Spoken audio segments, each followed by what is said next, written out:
Përshëndetje të dashur teleshikues, fillojmë lajmet në televizionin 4+. Klasa e 6 e shkollës jo publike nënshkruesi pavarësisë Nebi Sefa realizoi projekt ekspozitën Arti në fushën e dijes. Punimet krijuese të fëmijëve u bazuan tek lëndët mësimore. Klasa e 6 e shkollës jo publike nënshkruesi pavarësisë Nebi Sefa realizoi bazuar tek lëndët mësimore ekspozitën Arti në fushën e dijes.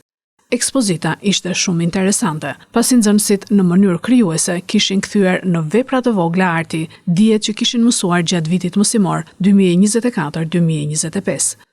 Mirë se erdhët në kofshin tonë të vogël të artit, por të përgatitur me shumë kujdes. Një ekspozitë me temë Arti në fushat e dijes është një mënyrë kreative për të treguar se si arti ndërthurret me shkencën, teknologjinë, matematikën e të tjerë. Nxënësit shkëlqyen në prezantimin e punëve të tyre, që tregonin imagjinatën, mendimin kritik dhe bashkëpunimin. Arti na tregon për ngjarjet e mëdha historike dhe na ndihmon të kuptojmë më mirë historinë. Që në kohë të dashme njerëzit përdorin artin për të shprehur ndjenja, mendime dhe për të ruajtur historinë. Arti me histori lidhet me vizaktime të figurave të dashta, ndërtime, skulptura, të letërsia dhe mitet. Për të treguar artin historik ne kemi përgatitur një kështjell, e cila përbëhet nga muret e larta dhe rojet të cilat e ruajnë kështjellin. Mbreti zotëron kështjellën dhe të gjithë i mbindet në urdhrat e tij. Dhe kemi dhe shtresa shoqërore të tjera të cilat janë të rëndësishme, si buka, konti, fisnikët. Dhe bujkropët janë shtresa më e ulët shoqërore. Gjatë rritjes së tyre bëhet disa kocka bashkohen dhe numri përfundimtar i kockave të një të rrituri është 206. Arti dhe anglishtja shprehen nëpërmjet shprehjes krijuese, ku mund të vizakosh, provash ose të flasësh anglisht. Dhe nëpërmjet veprave artistike ku mund të shohim piktura, skulptura apo foto dhe mund të mësojmë të shprehim ndjenja, forma, ngjyra dhe skena me anglisht. Në muzikë ose këngë, mund të fjalët të reja mësojnë nëpërmjet ritmit. London is the capital city of England. Big Ben is the house of parliament of Elizabeth Tower and it weighs 13 tons. And in the middle of Big Ben is a very big clock.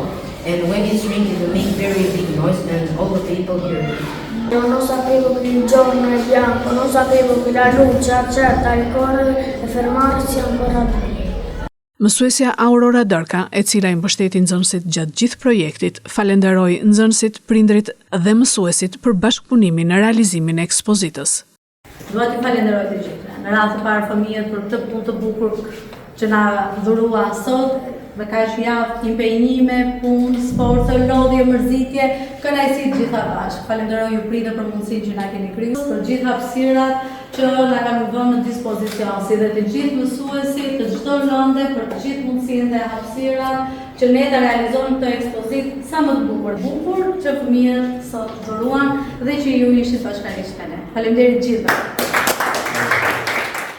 Në Fier vazhdojnë të rriten çmimet e qirave të banesave. Sipas ekspertëve të agjensive imobiliare, 5 vjeçarin e fundit ka një rritje prej 40% të çmimeve, që sipas zonave variojnë nga 150 deri 300.000 lekë. Çmimi i qirave të apartamenteve në Fier edhe për 2025-ën ka vijuar të rritet. Sipas ekspertëve të agjensive imobiliare, 5 vjeçarin e fundit ka një rritje prej 40%, teksa theksojnë se edhe në zonat më të lira çmimet nisin nga 150 deri në 180.000 lekë të vjetra. Agjentët imobiliar tregojnë arsyet që kanë ndikuar në këtë rritje të ndjeshme, ku theksohet mosbalanca e çmimit të referencës sipas zonave. Në qytetin e Fierit, si edhe në gjithë Shqipërinë, do thosha unë, është vënë re një rritje e çmimeve të qerave. Kryesisht apartamentet që frekuentohen më tepër janë ato me sipërfaqe të vogla, dhome kuzhinë. Periudha e ndryshimit ka qenë mbas pandemisë ose nga 2021 deri tani, çmimet janë rritur pothuaj 40% të çmimeve të qerave. Arsyet në Fier të paktën janë kryesisht ardhja e stafeve të huaja për mbas fillimit projekteve të ndërtimit paneleve fotovoltaik, kryesisht në zonën e Semanit dhe Darzezës, qytetin e Fierit.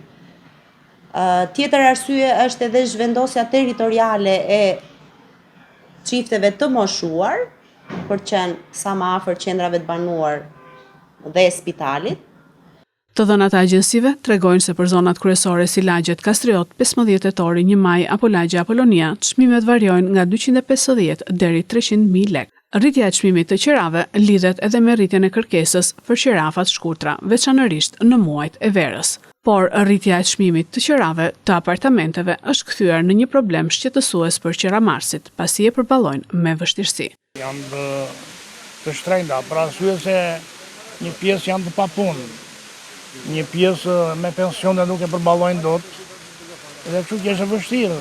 Duhet llogaritur aty jetesa komplet plus qiras, ujë, drita, dikur që s'mund me ilaçet, ti mbledhësh total, nuk i mbledhet për të ngrënë, po ta dhurojtish.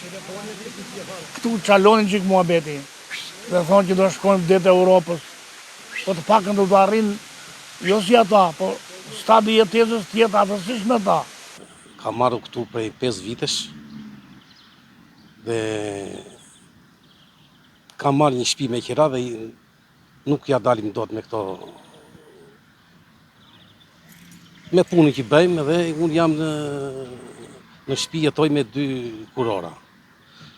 Prapi kemi qikushe të vështira, duam të gjejmë një shtëpi, po janë shumë të shtrenjta, janë mbi 300.000 lekë. Ju sa paguani në apartamentin që keni marrë? Unë paguaj 200.000 lekë në apartament janë, po prap nuk janë ato kushte që ta përballojnë. Pra në Fier nga viti në vit, po merr formë tendenca për të parë qirat ditore dhe mujore si një formë investimi që gjeneron të ardhura. Tonet të forta shoqëruan sot mbledhjen e Kolegjit të Ankimimit dhe Sanksioneve. Ilir Usmajli, antar i KAS dhe përfaqësuesi i Partisë Demokratike Marash Logu debatuan mes tyre. Debatet shoqëruan mbledhjen e Kolegjit të Ankimimit dhe Sanksioneve sot. Ilir Usmajli, antar i KAS dhe përfaqësuesi i Partisë Demokratike Marash Logu, u përfshin në debate të forta gjatë seancës së sotme. Debati nisi kur Logu pyeti drejtoreshën për votën e diasporës Jona Josifi për qëndrimet e Komisionit Qendror të Zgjedhjeve në lidhje me paratë kursyer nga votimi i diasporës. Kjo është kundërshtuar nga Kolegji i Ankimimit dhe Sanksioneve me argumentin se nuk është në rendin e ditës. E para nuk lidhet as pak me të dytën, pra kursimi në buxhet, se nuk mund ta nxjerrim as pyetjen dhe as përgjigjen e tij nga konteksti, ishte në kuadër të procesit të rinumërimit të një numri të madh kutish në fakt në qarqe të ndryshme për shkak të procesit ankimor. Pyetja gazetarëve ishte nëse Komisioni Qendror i Zgjedhjeve do të angazhojë patjetër buxhet edhe për marrjen e masave për të realizuar rinumërimin. Komisioneri shpjegoi se KQZ-ja nuk do të kërkojë buxhet shtesë, sepse nga buxheti aktual, programi për zgjedhjet për kuvend të datës 11 maj, ka ende buxhet në dispozicion dhe përmendi një rast kursimi, siç e quani ju dhe siç e quajti ai, që në fakt nuk lidhet me zbatimin e kontratës apo me 52.000 firma apo me 200.000 firma, por lidhet me faktin që fondi buxhetor i alokuar nga Ministria e Financave për KQZ-n për shërbimin postar me vlerën e lidhur të kontratës, pra po ju e thon për ata që ndoshta do ta kuptojnë më mirë praktikisht, diferenca midis buxhetit, fondit limit dhe vlerës së ofertës fituese është ajo që është kursyer, që janë rreth 3 milion. Keni qenë mikoqir në tenderim? Po, eksakt. Nuk ka lidhje me procesin tonë?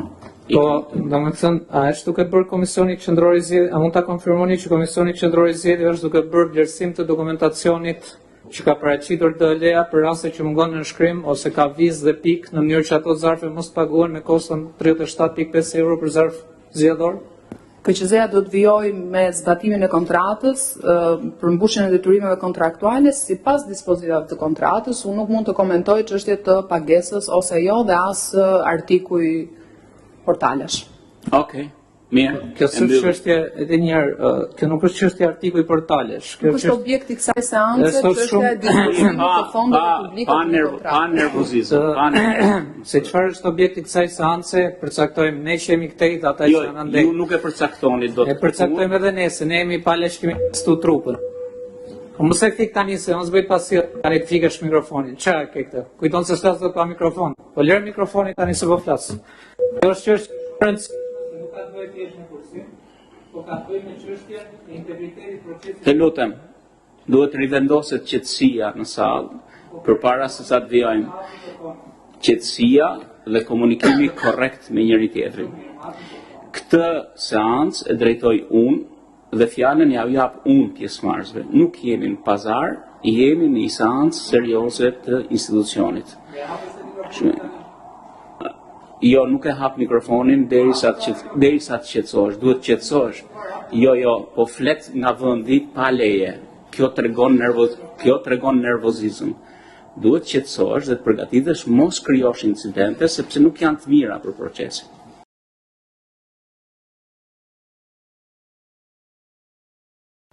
Instat raporton se popullsia e Shqipërisë po vazhdon të kurrjen. Faktorët kryesor janë emigracioni dhe rënja e lindshmërisë.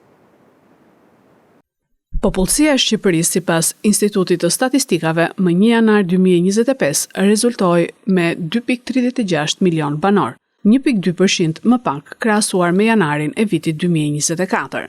Rënja e popullsisë është rezultati i dy komponentëve kryesor demografik. Shtesës natyrore që për vitin 2024 ishte pozitive me 1.208 lindje më shumë se vdekje dhe migracionit neto i cili mbeti negativ me minus 28.836 persona.